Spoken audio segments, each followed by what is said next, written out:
there's a lot of, in a way, competitors out there working on the dark side who are trying to lump it together and call it the D factor, the dark factor. So it collapses them all into one, and you can array people on this one dimension.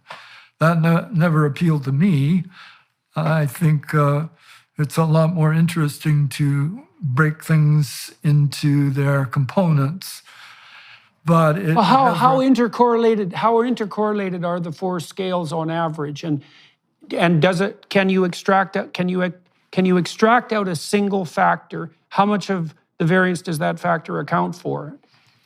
Yeah, excellent question. We started off with correlations between 0.3 and 0.5 with the dark triad, and that is definitely all positive. They're never negative correlations. But to some people, that was too high, especially 0.5 or above means, well, why don't you just add them together and call it something else? Yeah. And that's what the so-called D factor people have done. It just seems such a silly simplicity to me that you could look at your fellow human beings and call them, place them at a certain position on this single darkness when there's so many ways of being dark.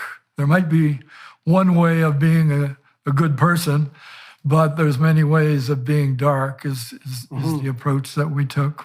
Well, technically, what you'd want to show is that your multiple measures interestingly predict different outcomes and differentially. And you talked a little bit about occupational choice. I mean, the rubber hits the road basically by having you demonstrate that your multiplicity of categories adds predictive power to, in some interesting way, to the solution of some complex problem. I mean, it certainly seems to me to be useful, at least in principle, to distinguish something like sadism and positive pleasure taken in the suffering from others from mere impulsivity, even though both of those can be problematic. I'd also like to suggest something else to the listeners.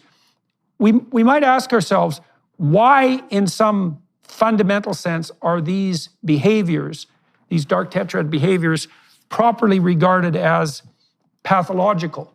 And I think, especially given that you could make the case that they have some reproductive benefits, at least compared to certain other strategies. But I think the issue here, you tell me what you think about this, it has to do, and this is like a biology of ethics in some sense, it has to do with iterability. And so there's this famous set of studies by Jorden Peterson, where he analyzed the play behavior of juvenile male rats.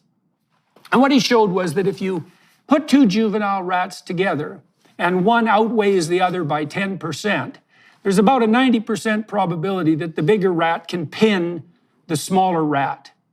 And so if you just do that once, the conclusion you would draw if you were like a zero-sum biologist and someone interested in dominance is you'd say, well, the bigger, stronger, meaner, dark tetrad rat can win the competition and therefore has elevated himself in the hierarchy of dominance and is more likely to reproduce successfully.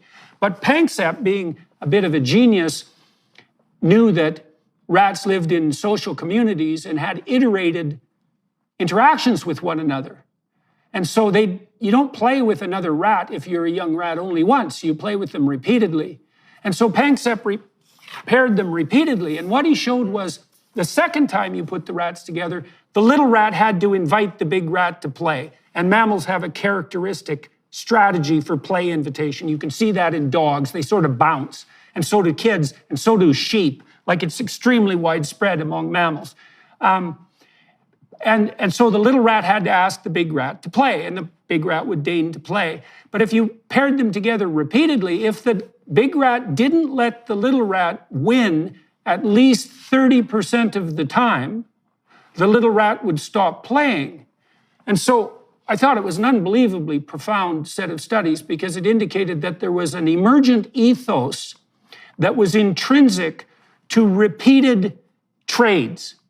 And the economic games where you take two people and you say, look, I'm going to give you $100 and you can offer some fraction of that to your partner. But if he refuses, neither of you get anything. You play that around the world and people average out at about 50%. And it's the case that even poor people who need the money are very likely to reject a sharing offer that isn't something approximating 50%.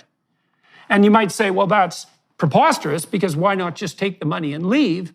And the answer is something like, yeah, but there's an ethos of fair play that emerges out of repeated interactions, and your goal isn't to win a single game, it's to win a set of iterated games. And the problem with the psychopathic perspective and the impulsive perspective is that even the psychopaths themselves sacrifice their own future as well as other people to the immediate gratification of their desires. And that's just not a very sophisticated strategy, right? Why win once when you could hypothetically win, 50% of the time, 100 times? And so I think we can get close to a technical description in this sense of what constitutes pathological behavior, right? Pathological behavior is the proclivity to gain in the short term but lose in the medium to long run.